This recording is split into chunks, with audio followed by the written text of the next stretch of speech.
Hello दोस्तों, welcome back to dear classes. दोस्तों, हम लोगों ने प्रश्नावली 8.2 के सवाल नंबर पहले को कंप्लीट किया था। आज हम लोग सवाल नंबर दूसरे की बात करने वाले हैं। सवाल नंबर दूसरे के जितने भी क्वेश्चन है, पहला, दूसरा, तीसरा, चौथा, मैंने सभी क्वेश्चन यहाँ पे लिख दिए गए हैं। इसके पहले से जितने भी क्वेश्चन आपके हो गए हैं एक्सरसाइज 8.2 के, प्लस उसकी टेबल जो मैंने आपको बताई थी, समझाई थी मैंने आपको, जो ये टेबल समझाई थी, उन सभी के लिंक मैं वीडियो के डिस्क्रिप्शन में दे दूंगा। अगर आपने वो वीडियो नहीं देखे हैं तो आप वहां पर जाके उन वीडियोस को देख सकते हैं। आइए वीडियो को स्टार्ट करते हैं। दोस्तों, हमारा पहला सवाल है 2 10 30 बटे में 1 + 10 स्क्वायर 30 बराबर में क्या होगा। बहुत विकल्पीय क्वेश्चन है। पहले हम इन क्वेश्चन को सॉल्व करेंगे, बाद में जानेंगे कि कौन सा विकल्प इसका सही है। तो दोस्तों, यहाँ पे 2 है तो मैं यहाँ पे 2 की वैल्यू लगाने वाला हूँ। उसके बाद में 10 30 हमें दिया हुआ है। मैंने आपको बताया कि टेबल को आप देखिए जाके, डिस्क्रिप्शन में लिंक दे दूंगा। 10 30 का मान कितना है, 10 ये रहा और 30 आपका ये रहा। 10 30 का मान हो गया आपका 1/√3। 1/√3 ये 10 30 का मान हो गया। बटे में 1 + 10 स्क्वायर 30। 10 30 नीचे भी है, ऊपर भी 10 30 था, तो 10 30 का मान है 1/√3। हम इसका स्क्वायर लगाने वाले हैं क्योंकि यहाँ पे स्क्वायर दिया हुआ है। इसे हम सॉल्व करते हैं आगे। इसकी जब मल्टीप्लाई करेंगे तो 2/√के आपके 3 ही रहेंगे। 1 प्लस स्क्वायर है, एक का स्क्वायर तो एक ही रहने वाला है, और स्क्वायर से √3 का रूट हट जाएगा तो यहाँ पर केवल और केवल 3 बचेगा। आगे बढ़ते हैं। 2/√3 नीचे क्या हो जाएगा, 3 एकम 3 प्लस 1 और बटे में आपके रहेंगे 3। उसके बाद में दोस्तों यहाँ पे 2/√3 आपके हो जाएंगे, और 3 और 1 हो जाएगा आपका 4, और बटे में आपको 3 दिए हुए हैं। ठीक, आगे हम सॉल्व करते हैं। 2/√3, अगर हम इस बटे को ऊपर ले जाएंगे, गुणा में लिखेंगे, तो आपकी जो अंश वाली, जो आपकी हर वाली संख्या है वो अंश बन जाएगी, और जो अंश वाली है वो आपकी हर बन जाएगी। मतलब संख्याएं आपकी पलट जाएंगी। तो यहाँ पर 2 से हम 4 को काट सकते हैं। 2 दूना 4, 2 दूना 4, तो यहाँ पे तो आपका 2 आ गया, ऊपर कुछ नहीं तो 1 बचा होगा।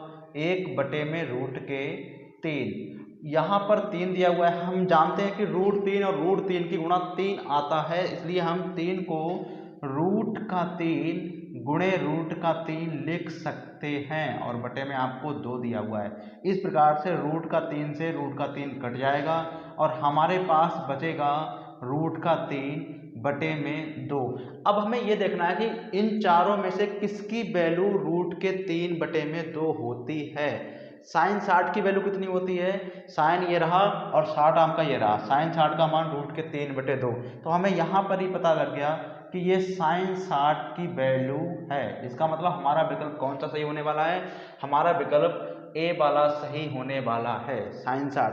क्या ये विकल्प सही हो सकता है cos 60? cos 60 का मान होता है, cos 60 का मान होता है 1/2। ये विकल्प आपका सही नहीं है। अगर आप tan 60 को देखेंगे तो tan 60 का मान √3 होता है, और sin 30 का मान 1/2 होता है। तो हमारा ये विकल्प बिल्कुल सही है। दोस्तों, अगला सवाल देखते हैं। हमारा जो दूसरा सवाल दिया हुआ है यहाँ पे, दूसरे सवाल में वैल्यू लगाओ आप। 1 तो दिया हुआ है हमें, -tan स्क्वायर 45। tan 45 का मान लगाएंगे, tan ये रहा, और tan 45 का मान हो जाएगा 1। tan 45 का मान 1 होता है, तो हम यहाँ पर 1 लगा देंगे, ये 1 का स्क्वायर हो जाएगा। बटे में क्या आएगा भाई, 1 + tan स्क्वायर 45। अब tan 45 का मान तो 1 ही होता, तो यहाँ पर इसकी वैल्यू भी 1 ही रहने वाली है।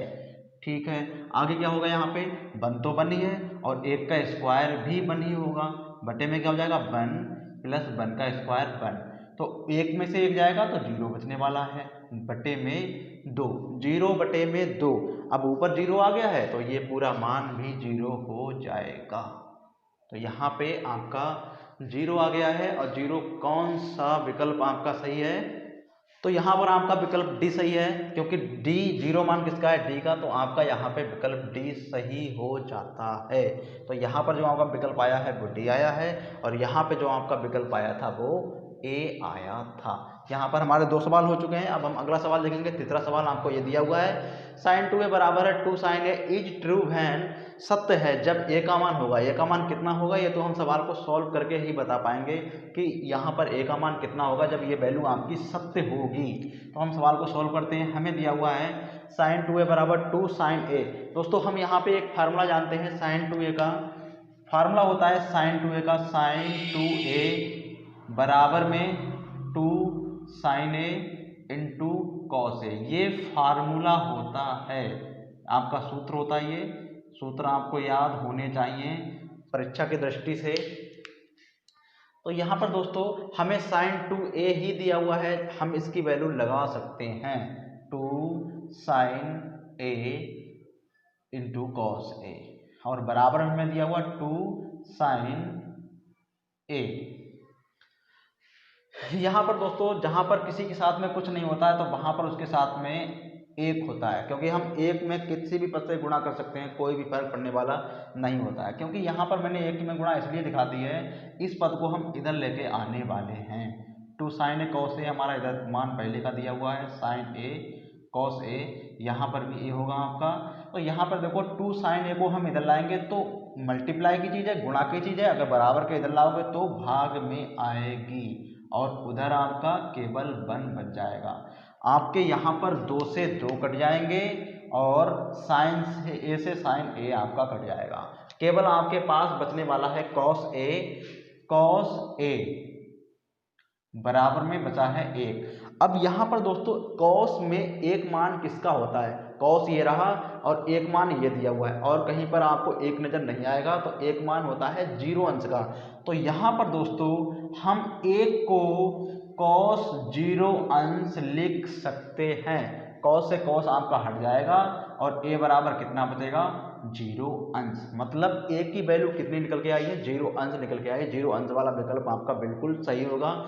0 अंश वाला विकल्प आपका कौन सा है, नंबर ए। तो आपका यहाँ पर जो विकल्प सही होने वाला है वो नंबर ए विकल्प आपका सही हो जाएगा। ठीक है दोस्तों, इसके बाद में बढ़ते हैं हम अपने चौथे सवाल की ओर। चौथा सवाल हमें ये दिया हुआ है, चौथे सवाल को हम सॉल्व करेंगे।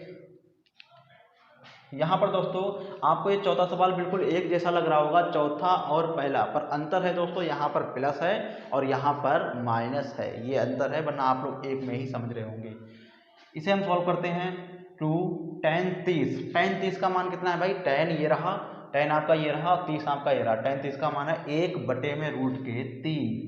तो 1/√3 हमने वैल्यू यहाँ पे लगा दी।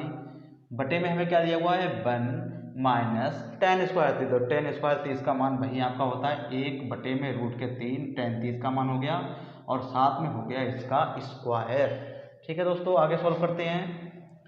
2/√3, इसकी मल्टीप्लाई हो गई, 2 एकम 2/√3। नीचे क्या हो जाएगा, आपको 1 दिया हुआ है, माइनस 1 का स्क्वायर तो 1 ही रहेगा, √3 का स्क्वायर, स्क्वायर से रूट हट जाता है तो यहाँ पर 3 बचने वाला है।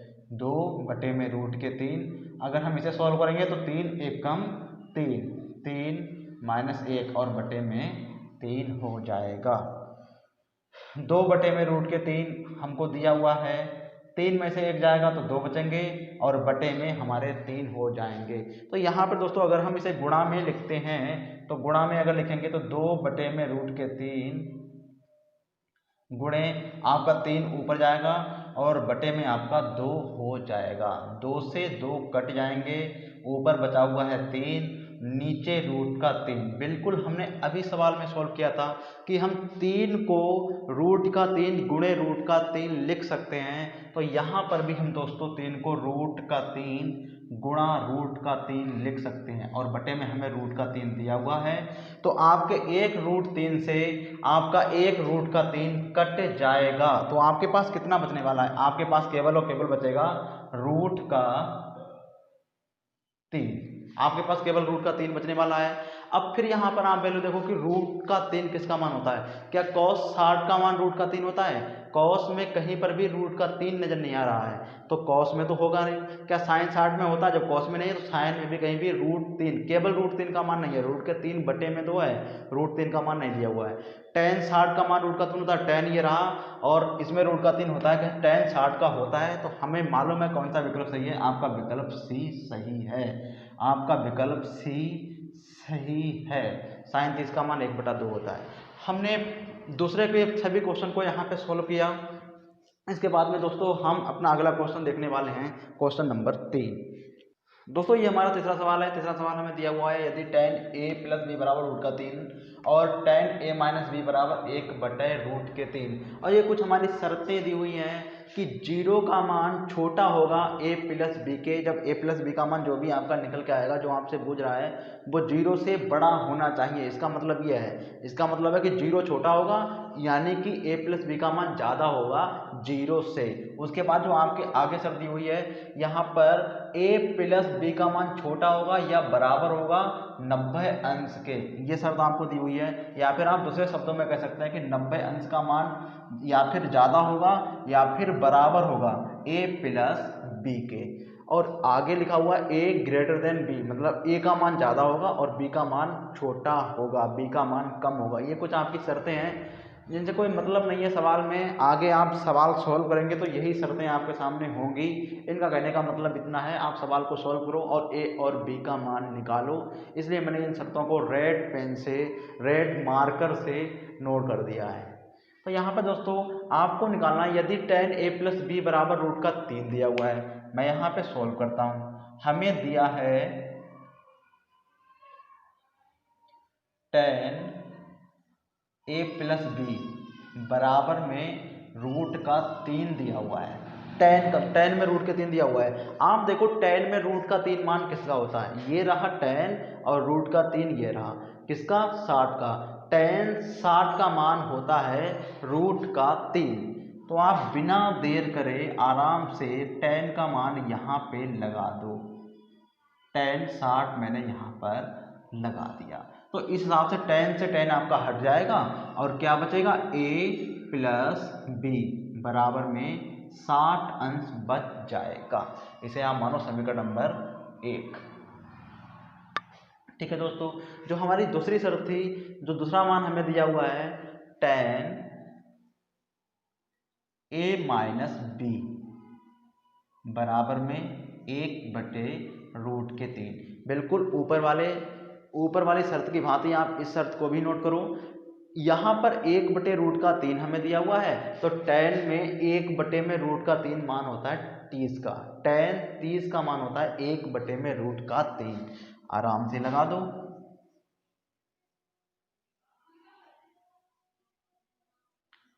tan 30 का, यहाँ पर दोस्तों tan से tan आपका हट जाएगा, तो a - b बराबर 30 अंश निकल के आ जाएगा। ये हो गई आपकी समीकरण नंबर 2। यहाँ पर दोस्तों हमें a और b का मान निकालना है, तो क्या करना चाहिए, समीकरण 1 और समीकरण 2 को आप जोड़ दो, जिससे b से b आपके कट जाएंगे और आपको a का मान मिल जाएगा। बाद में आप b का मान भी आसानी से निकाल सकते हो। तो यहाँ पर दोस्तों आपको क्या करना है, समीकरण 1 में समीकरण 2 को जोड़ देना है। समीकरण 1 और हमने समीकरण नंबर 2 को जोड़ दिया। समीकरण 1 कितनी है भाई, a + b बराबर में 60 अंश दिया हुआ है। आपकी समीकरण 2 लिखी हुई है a - b बराबर में 30 अंश। हम इन्हें जोड़ रहे हैं। अगर जोड़ेंगे तो a और a कितने हो जाएंगे, 2a हो जाएंगे। यहाँ पर दोस्तों b एक प्लस का है और एक माइनस का है। प्लस माइनस का है तो ये आपस में कट जाएंगे, एक प्लस का एक माइनस का, ये आपस में कट जाएंगे। आपके b यहाँ पर कट चुके हैं, तो बराबर में कितना बचेगा, 60 और 30 आपका 90 हो जाएगा। 2 से हम 90 को काट सकते हैं, तो यहाँ पर 45 आ जाएगा। मतलब a का मान आपने यहाँ पे निकाल लिया है 45 अंश, जो a की वैल्यू निकल के आ गई है। हाँ, a की वैल्यू निकल के आ गई। अब हमें b का मान निकालना है, तो आप a की वैल्यू या फिर समीकरण नंबर 1 में लगा दो या फिर समीकरण नंबर 2 में लगा दो। a का मान समीकरण 1 में रखने पर, मैंने समीकरण 1 में रखा है, आप किसी में भी रख के देख सकते हो, चाहे 1 में रखो चाहे 2 में रखो, आंसर आपका दोनों से निकल के आ जाएगा। a का मान कितना है, 45, तो a जहाँ पे है वहाँ पे मैंने 45 लगा दिया, प्लस b बराबर में 60 अंश हमें दिया हुआ है। बी को हम रोकेंगे और 45 को उधर भेजेंगे। 45 प्लस के हैं, उधर जाके हो जाएंगे माइनस के। तो 60 में से जब 45 जाएंगे तो 15 बचेंगे।